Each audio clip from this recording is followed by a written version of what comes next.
फुलाना पिया फुलाना पिया। डीजे ओम शंकर परसा खरभिंडा।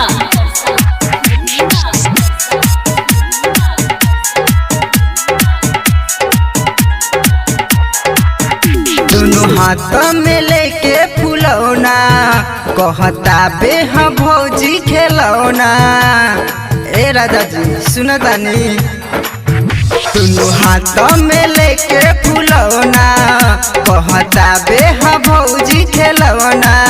पिया जल्दी से आई गाड़ी धके राजधानी, पिया जल्दी से आई गाड़ी धके राजधानी। नहीं मानता देवरा हो रात भर नाचला बिछौना पिया, कस के दबावेला फुलौना पिया।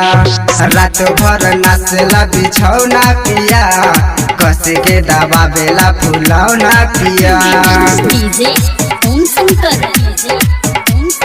परसा खरभिंडा।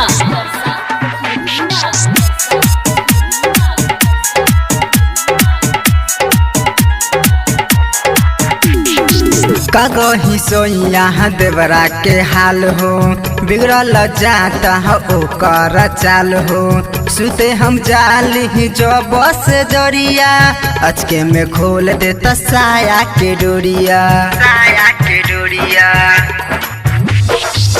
कहीं सोइया देवरा के हाल हो, बिगड़ल जाता ओकर चाल हो।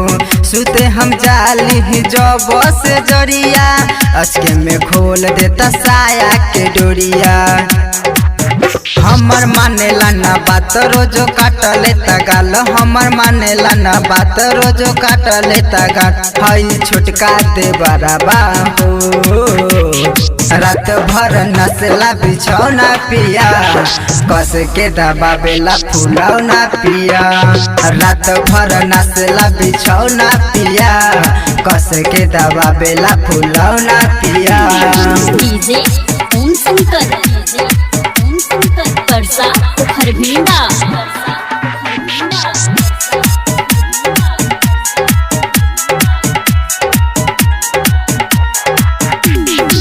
राइटर राकेश पिया बुझा तू बात हो, पिंटू से कह के चहु पादा नहीं हर हो। ससुरा में रहब लूटा जाई खजाना, देवरा से करना हम पाई माना।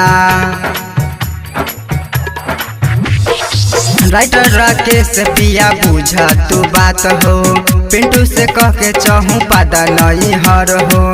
ससुरा में रहब लूटा जाई खजाना, देवरा से करना हम पाए माना। कहे लेला भौजी डोज नहीं होला परहेज, कहे लेला भौजी डोज नहीं होला परहेज। हमरा रोजे के रोजे हो रात भर नसला बिछौना पिया, कस के दबावेला फुलौना पिया। रात भर नसला बिछौना पिया, कस के दबावेला फुलौना पिया। दोनों हाथ में लेके फुलौना कहता बे हम भौजी खेलौना।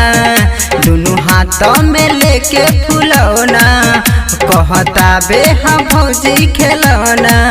नहीं मानता देवरा हो रात भर नसला बिछौना पिया, कस के दबावेला फुलौना पिया। रात भर नसला बिछौना पिया, कस के दबावेला फुलौना पिया।